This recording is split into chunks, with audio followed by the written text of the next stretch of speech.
അനന്ത്, ഇനി നമുക്ക് വിവിധ മേഖലകളിലെ ഇന്നത്തെ പ്രധാനപ്പെട്ട വാർത്തകളും സംഭവങ്ങളും എന്താണ് എന്നാണ് അറിയേണ്ടത്. അതിന് നമ്മുടെ റിപ്പോർട്ടേഴ്സ് തന്നെയാണ് ഏറ്റവും ഉചിതമായ മാർഗം. അവർക്ക് തന്നെയാണ് അത് ഏറ്റവും വ്യക്തമായി നമ്മളോട് പറഞ്ഞുതരാൻ കഴിയുക. ഇപ്പോൾ ആദ്യം നമുക്കൊപ്പം ആരാണ് ചേരുന്നത്? വിഷ്ണുപ്രസാദാണ് ഇപ്പോൾ മധ്യ കേരളത്തിലെ വിവരങ്ങളുമായി നമ്മളോടൊപ്പം ചേരുന്നത്. വിഷ്ണു, എന്തൊക്കെയാണ് അവിടുത്തെ വിവരങ്ങൾ? ഈ പൗരത്വ ഭേദഗതി നിയമവുമായി ബന്ധപ്പെട്ട് മുഖ്യമന്ത്രി തൃശ്ശൂർ എത്തുന്നുണ്ടെന്ന വാർത്തയുണ്ട്. ബാക്കി കൂട്ടിച്ചേർക്കാനുള്ള പ്രധാനപ്പെട്ട കാര്യങ്ങളുണ്ട്. ഈ മരടിലേക്ക് ഒരു അവസ്ഥ എന്താണ്? പൊടിപടലമൊക്കെ ജനങ്ങളെ വല്ലാതെ ആശങ്കപ്പെടുത്തുകയും നഗരസഭയിൽ പ്രശ്നമൊക്കെ ഉണ്ടാക്കിയില്ല, അതൊക്കെ മാറിയിട്ടുണ്ടോ?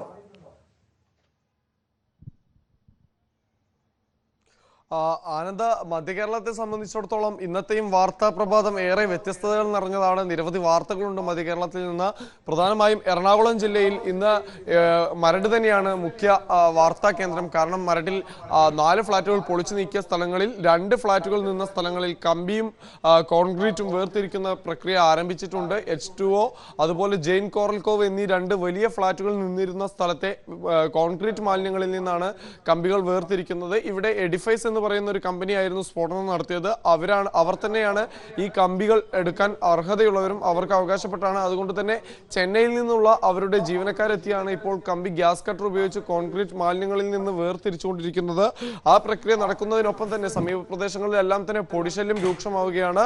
ഇതേ തുടർന്ന് കഴിഞ്ഞ ദിവസം നഗരസഭാ ഓഫീസിൽ ഈ ചെയർപേഴ്സണെ നാട്ടുകാർ ഉപരോധിച്ചിരുന്നു. എന്തായാലും നാട്ടുകാർക്ക് ഉറപ്പ് നൽകേണ്ടി വന്നു. അവസാനം ചെയർപേഴ്സണ് പൊടിശല്യം പരിഹരിക്കാൻ വേണ്ട നടപടികൾ സ്വീകരിക്കാമെന്ന്.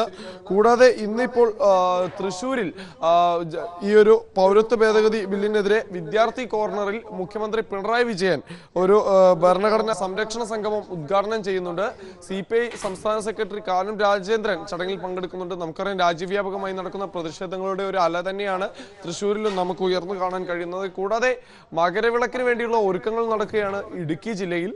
പുല്ലുമേട്, പരുന്തുംപാറ, പാഞ്ചാലിമേട് എന്നിവിടങ്ങളിൽ നിന്ന് അയ്യപ്പ ഭക്തർക്ക് മകരജ്യോതി ദർശനം നടത്താൻ സാധിക്കും. അതുകൊണ്ട് തന്നെ അവിടെയുള്ള സുരക്ഷാ ക്രമീകരണങ്ങളുടെ അവസാനവട്ട ഒരുക്കങ്ങളാണ്. അത് വിലയിരുത്തിക്കൊണ്ടിരിക്കുകയാണ്. എന്തായാലും ഇന്നത്തോടുകൂടി അവിടെയും വിപുലമായ സൗകര്യങ്ങൾ അയ്യപ്പ ഭക്തർക്ക് വേണ്ടി നടപ്പാക്കും.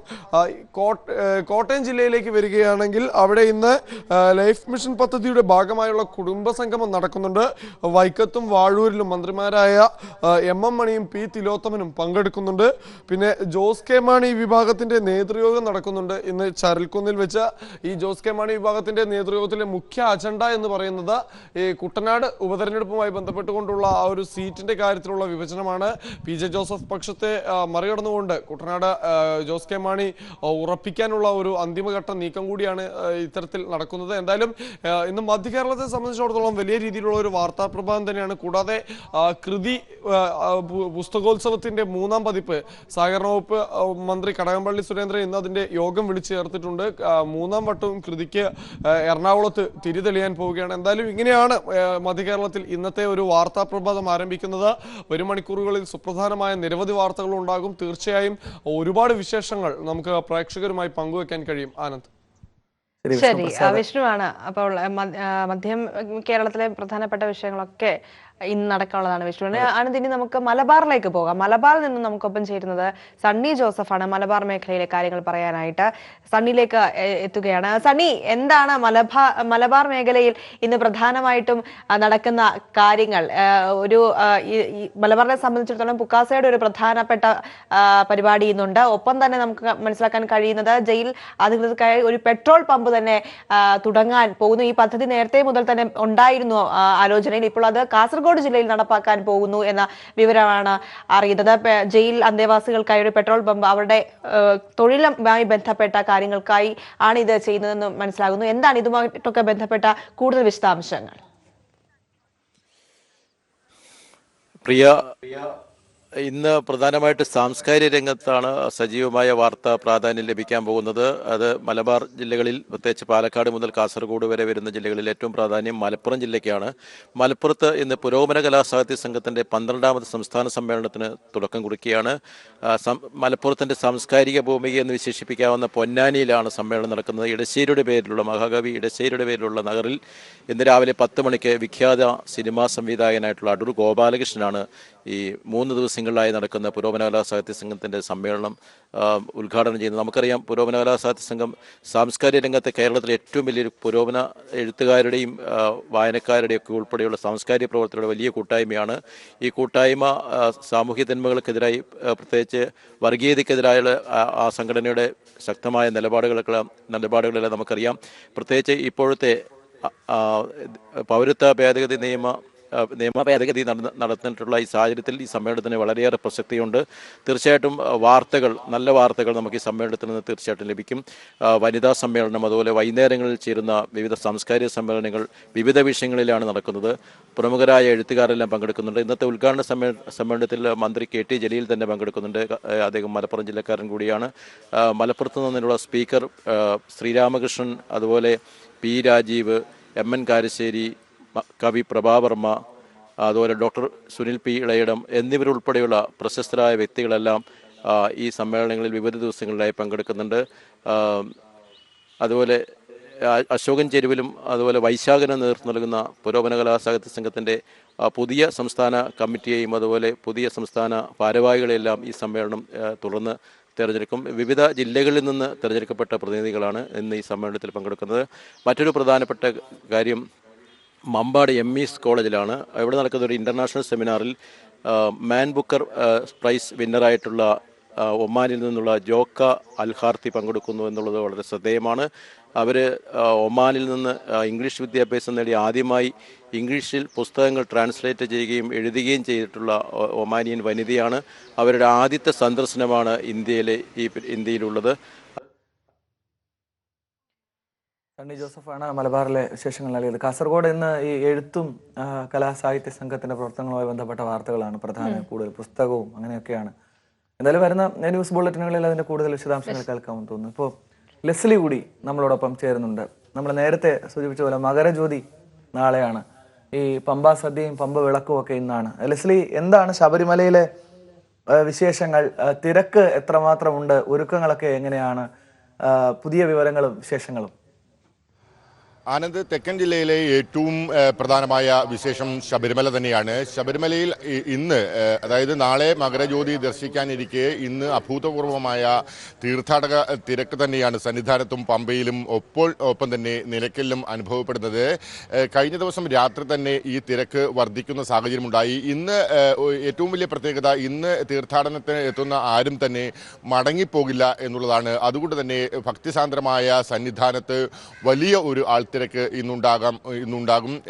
എല്ലായിടത്തും വേണ്ട ക്രമീകരണങ്ങൾ ദേവസ്വം ബോർഡും സർക്കാരും ഒപ്പം തന്നെ പോലീസും ഒരുക്കിയിട്ടുണ്ട്. സുരക്ഷയുടെ കാര്യത്തിൽ കഴിഞ്ഞ തവണയിൽ നിന്നും വ്യത്യസ്തമായി കൂടുതൽ സേനാ വിഭാഗങ്ങളെ നിലനിർത്തിക്കൊണ്ട് അവരെ ഉൾപ്പെടുത്തിക്കൊണ്ടുള്ള ഒരു സുരക്ഷാ സന്നാഹമാണ് ഇത്തവണ ഒരുക്കിയിരിക്കുന്നത്. പുൽമേട് ദുരന്തത്തിന്റെ പശ്ചാത്തലത്തിൽ കൂടി കണക്കിലെടുത്ത് ഹിൽ ടോപ്പ് തുടങ്ങിയ ഭാഗങ്ങളിൽ ഭക്തന്മാരെ കുടിൽ കെട്ടി താമസിക്കുന്നതിന്, ചെറിയ പുരകൾ സ്ഥാപിക്കുന്നതിനും ഒന്നും തന്നെ അനുമതി നൽകില്ല. അത്തരത്തിൽ അപകടകരമായ സ്ഥലങ്ങൾ ഒഴിവാക്കിയുള്ള സ്ഥലങ്ങളിൽ മാത്രമായിരിക്കും ഇവർക്ക് മകരജ്യോതി ദർശനത്തിനുള്ള സൗകര്യങ്ങൾ ഉണ്ടാക്കുക. എന്തായാലും പാണ്ടിത്താവളം ഉൾപ്പെടെയുള്ള സ്ഥലങ്ങളിൽ ഇപ്പോൾ ഇതിനോടകം തന്നെ വലിയ തോതിൽ ഭക്തരുടെ തിരക്ക് അനുഭവപ്പെട്ട് തുടങ്ങുന്നുണ്ട്. എന്തായാലും നേരത്തെ സൂചിപ്പിച്ചതുപോലെ തന്നെ ഏറ്റവും പ്രധാനമായ യാത്രാ ക്ലേശം പരിഹരിക്കുക എന്നുള്ളതാണ്. ഇതിനായി KSRTC നിരവധി വാഹനങ്ങൾ, നിരവധി ബസ്സുകൾ കൂടുതലായി നിരത്തിൽ ഇറക്കുന്ന സാഹചര്യമാണ് ഉണ്ടായത്. സുഗമമായ യാത്രയിലൂടെ അയ്യപ്പ ദർശനവും അത് കഴിഞ്ഞ് മടങ്ങിപ്പോകാനുള്ള സൗകര്യവും ഒരുക്കുക എന്നുള്ളതാണ് KSRTC ഇത്തവണ ഒരു കരുതൽ നടപടിയായി സ്വീകരിച്ചിരിക്കുന്നത്. മറ്റൊന്ന്, മകരസംക്രമ പൂജ നാളെ രാവിലെ 9:29 നടക്കുന്നത്. അതുകൊണ്ട് തന്നെ നട അടയ്ക്കില്ല എന്നുള്ള പ്രത്യേകതയുണ്ട്. ശബരിമലയുടെ ചരിത്രം പരിശോധിക്കുകയാണെങ്കിൽ ഇത്തരത്തിൽ ശബരിമല നട അടയ്ക്കാത്ത സാഹചര്യം അപൂർവമാണ്. അത്തരമൊരു അപൂർവ നിമിഷത്തിനാണ് ഇന്ന് സന്നിധാനം ശബരിമലയും സാക്ഷിയാകുന്നത്. രാവിലെ 2:09 മകരസംക്രമ പൂജ വരുന്നത്. ആ പൂജയ്ക്ക് മുന്നോടിയായുള്ള ശുദ്ധിക്രിയകൾ എല്ലാം തന്നെ ഇന്ന് ആരംഭിക്കും. ശുദ്ധിക്രിയകൾക്ക് അനുബന്ധമായി തന്നെ ഇന്ന് പമ്പ വിളക്കും പമ്പാ വിളക്കും പമ്പാ സദ്യയും ഉണ്ട്. ഇത് മകരസംക്രമ പൂജയ്ക്ക് മുന്നോടിയായി നടക്കുന്ന ശബരിമലയിലെ ഏറ്റവും പ്രധാനമായ ചടങ്ങുകളാണ്. ഇത് പമ്പയിലാണ് നടക്കുന്നത്. അതിനുള്ള ക്രമീകരണങ്ങൾ പമ്പയിൽ നടന്നിട്ടുണ്ട്. എന്തായാലും വലിയ തോതിലുള്ള ക്രമീകരണങ്ങൾ ഒരുക്കി തന്നെയാണ് ഇത്തവണ യാതൊരു തരത്തിലുള്ള ഭയരഹിതമല്ലാത്ത അന്തരീക്ഷത്തിൽ ശബരിമല കടന്നു പോകുന്നത്. അതിൻ്റെ ഏറ്റവും അവസാന നിമിഷം, ഏറ്റവും ധന്യമായ നിമിഷത്തിലേക്ക് കടക്കുകയാണ് നാളെ. എന്തായാലും ദേവസ്വം ബോർഡ് കരുതൽ ശേഖരമായി അപ്പവും അരവണയും പ്രസാദവും എല്ലാം തന്നെ ശേഖരിച്ചിട്ടുണ്ട് എന്നുള്ള കാര്യം നേരത്തെ തന്നെ വ്യക്തമാക്കിയിരിക്കുന്നു. അതുകൊണ്ട് തന്നെ സുഗമമായ ഒരു ശബരിമല തീർത്ഥാടന കാലം കഴിയാനുള്ള തയ്യാറെടുപ്പിലേക്ക് കാര്യങ്ങൾ എത്തുന്നുണ്ട്. ആനന്ദ്. ശരി, ലെസ്ലി ജോണാണ് വിശദാംശങ്ങൾ നൽകിയത്. ഏതായാലും ശബരിമല തന്നെയാണല്ലേ ആനന്ദ തെക്കേ മേഖലയിൽ അല്ലെങ്കിൽ കേരളത്തെ സംബന്ധിച്ചിടത്തോളം ഏറ്റവും പ്രധാനപ്പെട്ട സംഭവം നടക്കാനിരിക്കുന്നത്. പ്രത്യേകിച്ചും അയ്യപ്പ ഭക്തരെ സംബന്ധിച്ചും വിശ്വാസികളെ സംബന്ധിച്ചും ലെസ്ലി പറഞ്ഞ വാക്ക് തന്നെയാണ് ഏറ്റവും ധന്യമായ, അവർ ഒരു മുഹൂർത്തമാണ് ഈ മകരജ്യോതി തെളിയുക, അത് കാണുക, പ്രാർത്ഥിച്ച് തിരികെ പോകുക. ഇന്നിപ്പോൾ ആരും എത്തുന്ന തീർത്ഥാടകർ തിരികെ പോകില്ലെന്ന പ്രത്യേകത ഉണ്ട്. ക്ഷേത്രനട ഇന്ന് അടക്കില്ല, പമ്പാ സദ്യ ഉണ്ട്. അതൊക്കെയാണ്. ഒപ്പം കഴിഞ്ഞ തവണത്തെക്കാട്ടിലും ഇത്തവണ നമുക്കറിയാം പല പ്രശ്നങ്ങൾ കൊണ്ടും കഴിഞ്ഞ തവണത്തെ മണ്ഡല കാലഘട്ടം കുറേയേറെ വിഷയങ്ങളുണ്ടായത്. ഇപ്പോൾ ഏറ്റവും സമാധാനപൂർണ്ണവും ഒപ്പം ഏറ്റവും കൂടുതൽ വരുമാനവും ലഭിച്ച ഒരു മണ്ഡല കാലം കൂടിയായിരുന്നു ആണ് കടന്നുപോയിക്കൊണ്ടിരിക്കുന്നത്. നേരിടാനുള്ള ക്രമീകരണങ്ങളൊക്കെ കൃത്യമായി നടക്കുന്നു. ചെറിയൊരു ഇടവേള ഈ ഘട്ടത്തിൽ വേണം. കുറച്ച് കാര്യങ്ങൾ കൂടി പരിശോധിക്കാനുണ്ട്. വാർത്താ ഉദയം പൂർണ്ണമാകുന്നതിന് മുമ്പ് ചെറിയൊരു ഇടവേള പോയി. നാട്ടുവച്ച സെഗ്മെന്റിലേക്ക് കടക്കുകയാണ്. നമ്മുടെ റിപ്പോർട്ടർമാർ വിവിധ സ്ഥലങ്ങളുടെ പ്രത്യേകതയും കൗതുകവും വിശേഷങ്ങളും ഒക്കെ പങ്കുവയ്ക്കുന്ന. അതെ, വളരെ കേരളത്തിലെ ഏറ്റവും മനോഹരമായ ഇടങ്ങളിൽ പോയി അവിടുത്തെ കാഴ്ചകൾ പകർത്തുന്ന ആ ഒരു സെഗ്മെന്റ് കൂടിയാണ് ഇത്. ഏതായാലും ഇത്തവണ നമ്മൾ കാണാൻ പോകുന്നത് കോഴിക്കോട് ജില്ലയിലെ കിഴക്കൻ മലയോര പ്രദേശമായ കരിയാത്തുംപാറ വിനോദസഞ്ചാരത്തിന് ഒരു പ്രത്യേകതയുണ്ട്. ഒരുക്കിയ ആ പ്രകൃതി വിസ്മയം ആണ് നമ്മൾ കാണാൻ പോകുന്നത്. ഡാം സന്ദർശനത്തിനായി പോകുന്നവർ കരിയാത്തുംപാറ സന്ദർശിച്ചില്ലെങ്കിൽ അത് ഒരു വൻ നഷ്ടമായിരിക്കുമെന്നാണ് നമ്മുടെ ഈ റിപ്പോർട്ട് തയ്യാറാക്കിയ ജോഷില നമ്മൾ അറിയിക്കുന്നത്. അത്രയേറെ പ്രകൃതി രമണീയമായ കാഴ്ചകളും കുതിര സവാരിയും ബോട്ട് യാത്രയും സഞ്ചാരികൾക്ക് അത്രയേറെ ഇഷ്ടമാകും എന്ന് ഉറപ്പുകൂടി നമ്മുടെ പ്രതിനിധി നൽകുന്നുണ്ട്. നമുക്ക് എന്തായാലും ഒന്ന് കണ്ടു നോക്കാം റിപ്പോർട്ട്.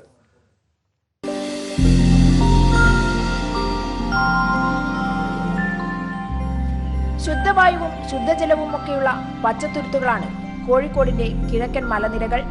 മലയാളിയുടെ മനം കവരുന്ന സ്വർഗഭൂമി എന്ന് വിശേഷിപ്പിക്കാവുന്ന ഇടങ്ങൾ.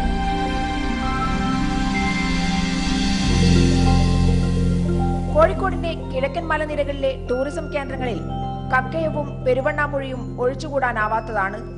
യാത്രക്കിടയിൽ ഒട്ടേറെ മറ്റ് സ്ഥലങ്ങളുമുണ്ട്. നമുക്ക് അവയെ പരിചയപ്പെടാം. കോഴിക്കോട് നഗരത്തിൽ നിന്നും ബാലുശ്ശേരി വഴി തലയാട് വഴി മലനിരകൾക്കും വയലേലകൾക്കും മഞ്ഞുപടലങ്ങൾക്കും നടുവിലൂടെ ഒരു പ്രഭാത സവാരി പോവാം.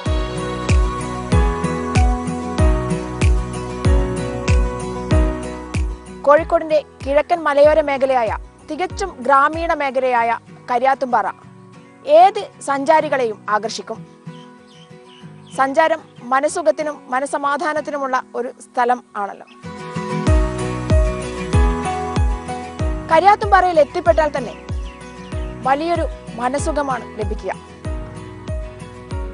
തെളിമയാർന്ന വെള്ളമുള്ള നല്ല തടാകം, ചുറ്റും മലനിരകൾ. സഞ്ചാരികൾ കൂടുതലായി വന്നു തുടങ്ങിയിട്ടില്ലെങ്കിലും അറിയുന്നവരെല്ലാം ഓടിയെത്തുന്ന ഒരു സ്ഥലം കൂടിയായി മാറിയിരിക്കുകയാണ് കരിയാത്തുംപാറ. അത്രയ്ക്ക് പ്രകൃതി രമണീയമായ സ്ഥലം കൂടിയാണ്. കോഴിക്കോട് ജില്ലയിൽ നിന്നും 46 കിലോമീറ്റർ ഇപ്പുറത്താണ്, കിഴക്കൻ പ്രദേശത്താണ് ഈ മലയോര മേഖലയിൽ.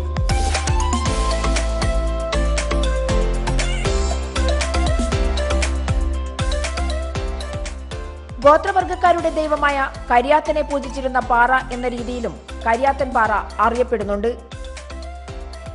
കക്കയത്തേക്കുള്ള വഴിയിൽ കരിയാത്തൻ പാറ കാണാതെയും അവിടെ ചെലവഴിക്കാതെയും പോകുന്നത് നഷ്ടമായിരിക്കും. 10-12 വർഷം മുൻപ് പുറം ലോകത്തിന് ഈ പ്രകൃതി സൗന്ദര്യത്തെക്കുറിച്ച് വലിയ അറിവൊന്നും ഉണ്ടായിരുന്നില്ല. ഈ വഴിയിൽ റോഡ് കൂടി വന്നതോടുകൂടിയാണ് ആളുകൾ ഇവിടെ വന്ന് പോകാൻ തുടങ്ങിയത്. ഇപ്പോൾ കരിയാത്തൻ പാറയെക്കുറിച്ച് ഏറെ പേർ അറിഞ്ഞു തുടങ്ങിയിരിക്കുന്നു.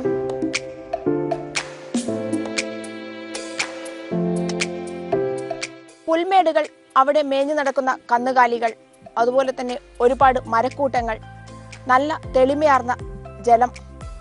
ആസ്വാദകർക്ക് ഏറെ ആസ്വദിക്കാൻ പറ്റിയ ഒരിടം തന്നെയാണ് കരിയാത്തുംപാറ. ഒരു മിനി ഊട്ടി എന്ന് തന്നെ വിശേഷിപ്പിക്കാം.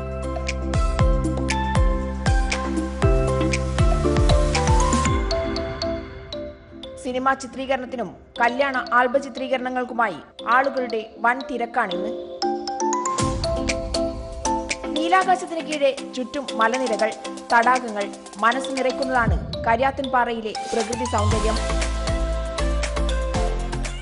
അതിലൂടെ ഒരു കുതിരസവാരി കൂടിയായാൽ ഏറെ ഹൃദ്യമാവും യാത്ര.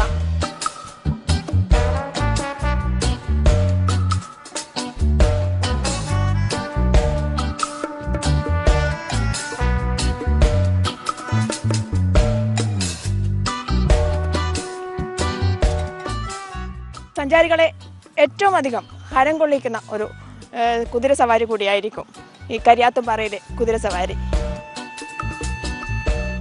പുൽമേടുകളിലിരുന്ന് ഭക്ഷണം കഴിക്കുന്ന സഞ്ചാരികൾ, പ്രണയിനികൾ വിഹരിക്കുന്ന സ്വച്ഛശാന്തമായ ഇടങ്ങൾ, തടാകങ്ങളിൽ വിവിധ ഇനം കൊക്കുകൾ, മരക്കൂട്ടങ്ങളിൽ പാറിപ്പറക്കുന്ന പക്ഷികൾ, ജൈവ കേന്ദ്രം കൂടിയാണ് കരിയാത്തൻപാറ.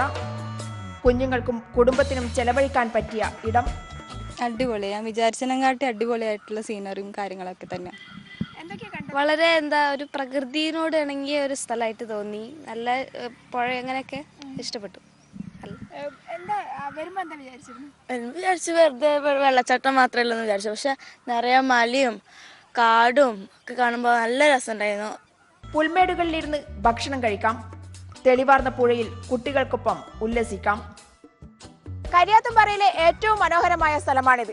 മനോഹരമെന്ന് മാത്രമല്ല, എല്ലാവർക്കും വെള്ളത്തിലിറങ്ങി കളിക്കാവുന്ന ഒരു സ്ഥലം. അതേസമയം തന്നെ ചില സ്ഥലത്ത് കയങ്ങളുണ്ട്. ആ കയങ്ങൾ ഏറ്റവും അപകടകാരികളാണെന്നുള്ള മുന്നറിയിപ്പ് ഇറിഗേഷൻ വകുപ്പ് തന്നെ ഇവിടെ വെച്ചിട്ടുമുണ്ട്. എന്നാൽ ഇവിടെ വരുന്ന കുട്ടികൾക്കെല്ലാം തന്നെ വളരെ സൗകര്യപൂർവ്വം ഇറങ്ങിക്കളിക്കാവുന്ന അത്രയും നല്ല തെളിഞ്ഞ ജലം, അടിത്തട്ട് കാണുന്ന ജലമാണ് ഇവിടെയുള്ളത്. ഏറ്റവും മനോഹരമായ ഒരു കാഴ്ചയും അതോടൊപ്പം ആസ്വാദനത്തിനുള്ള സ്ഥലം കൂടിയാണ് കരിയാത്തുംപാറയിലെ ഈ ഒഴുക്ക് വെള്ളം. നീരുറവകളായി ഒഴുകിക്കൊണ്ടുവരുന്ന ഈ വെള്ളം കാണുമ്പോൾ തന്നെ നമുക്ക് വളരെയധികം സന്തോഷമുണ്ടാകും. അതോടൊപ്പം തന്നെ ഈ വെള്ളത്തിൽ കുളിക്കുമ്പോൾ നല്ല തണുപ്പാണ് അനുഭവപ്പെടുന്നത്.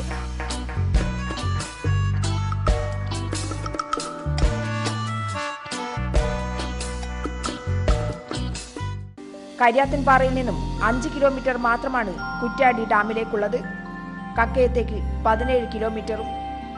മലനിരകളുടെയും വനമേഖലകളുടെയും വയലേലകളുടെയും ഹരിതഭംഗി നുകർന്നുകൊണ്ട് കോഴിക്കോടിന്റെ കിഴക്കൻ മലയോരത്തേക്ക് ഒരു യാത്ര പോയാൽ ഏറെ ഹൃദ്യമായിരിക്കും ആ അനുഭവം. അപ്പോൾ കരിയാത്തുംപാറയിൽ നിന്നും മടങ്ങുകയാണ്.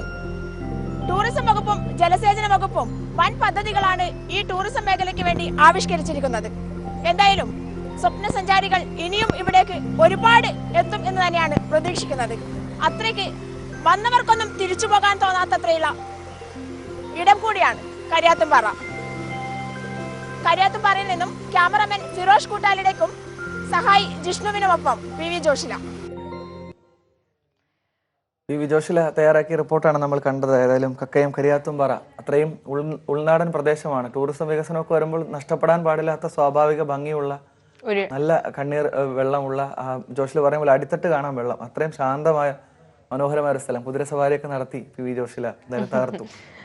ഇനി നമുക്ക് അനന്ത് മറ്റൊരു ഇടമാണ്. ഈ വേനൽക്കടുത്ത് തുടങ്ങുമ്പോൾ പോകാൻ പറ്റിയ ഇല്ലിക്കൽ കുന്ന് എന്ന ഒരു സ്ഥലം. അത് കോട്ടയം ജില്ലയിലാണ് ഉള്ളത്. അവിടെ നിന്നും മനീഷാണ് നമുക്ക് ആ സ്ഥലത്തിന്റെ ദൃശ്യഭംഗി എന്താണ് എന്ന് കാട്ടിത്തരുന്നത്. തീർച്ചയായും നമുക്ക് ആ കോട്ടയം ബ്യൂറോയുടെ ആ റിപ്പോർട്ട് കാണാം. ഈരാറ്റുപേട്ടയ്ക്ക് അടുത്ത് തലനാട് പഞ്ചായത്തിൽ സ്ഥിതി ചെയ്യുന്ന മാർമല വെള്ളച്ചാട്ടവും ഇല്ലിക്കൽ കല്ലുമാണ് നാട്ടുപച്ചയിലെ അടുത്ത സെഗ്മെന്റ്. നമ്മളും ഈ വാർത്തോദയം പൂർണ്ണമാവുകയാണ് മനീഷിന്റെ ആ റിപ്പോർട്ടോടുകൂടി. അതെ, ഇനിയും കൂടുതൽ വാർത്തകൾ, ഇന്നത്തെ ദിവസത്തിൽ ഇനിയും പ്രധാനപ്പെട്ട സംഭവങ്ങളും വാർത്തകളും വാർത്താവേളയിലൂടെ തുടങ്ങുകയാണ്. ഞങ്ങൾക്ക് പോകാനും സമയമായിരിക്കുകയാണ്. മനീഷിന്റെ റിപ്പോർട്ട് കൂടി ആനന്ദ് നമുക്കും വിട പറയാം.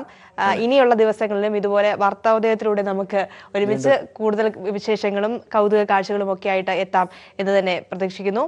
എല്ലാവർക്കും കണ്ടുകൊണ്ട് എല്ലാവർക്കും ഒരു ശുഭദിനം ആശംസിച്ചുകൊണ്ട് ഞങ്ങളും വിടവാങ്ങുന്നു.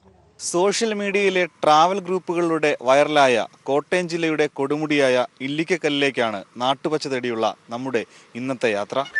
ലക്ഷ്യം ഇല്ലിക്കൽ കല്ലായിരുന്നെങ്കിലും യാത്രാമധ്യേ ചായ കുടിക്കാനിറങ്ങിയ ഒരു കടയിൽ വെച്ചാണ് ഇതുവരെ ആരും പറഞ്ഞു കേൾക്കാത്ത മാർമല വെള്ളച്ചാട്ടത്തിൽ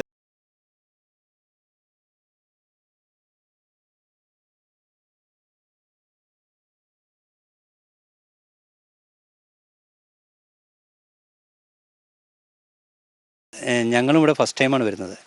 വാഗമൺ വഴി മൂന്നാർ പോകാമെന്നുള്ള ഉദ്ദേശത്തോടു കൂടിയാണ് വന്നത്. അപ്പോൾ വരുന്ന വഴിക്ക് ബോർഡ് കണ്ടു. അപ്പോൾ ഒരു കാരണം വാഗമണിലൊക്കെ പല വർഷം പോയിട്ടുണ്ടല്ലോ, അപ്പോൾ പിന്നെ നമുക്കത് ഓഫ് റോഡായിട്ട് ഏതെങ്കിലും ഒന്ന് കണ്ടു നോക്കാം, എന്തായിരിക്കും എന്ന് അറിയാം.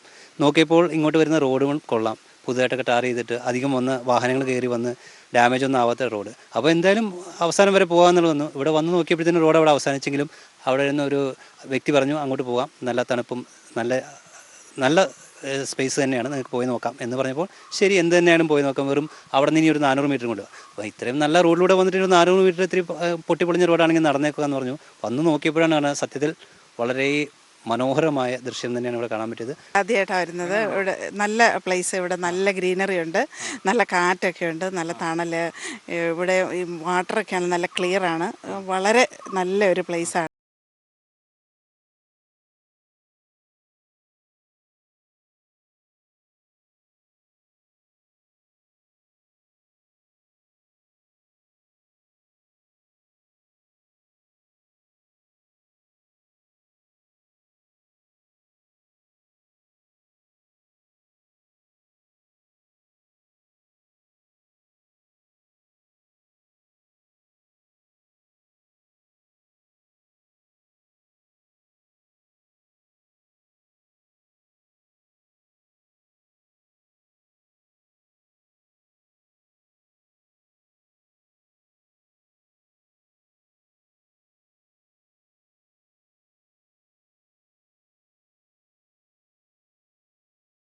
സമുദ്രനിരപ്പിൽ നിന്നും 4000-ലധികം അടി ഉയരത്തിലുള്ള ഇല്ലിക്കൽ കല്ലിലെത്താൻ കോട്ടയത്ത് നിന്ന് പുറപ്പെടുമ്പോൾ പാലാ, ഭരണങ്ങാനം, ഈരാറ്റുപേട്ട കഴിഞ്ഞ് തീക്കോയിൽ നിന്ന് 22 ഹെയർപിൻ വളവുകൾ താണ്ടണം.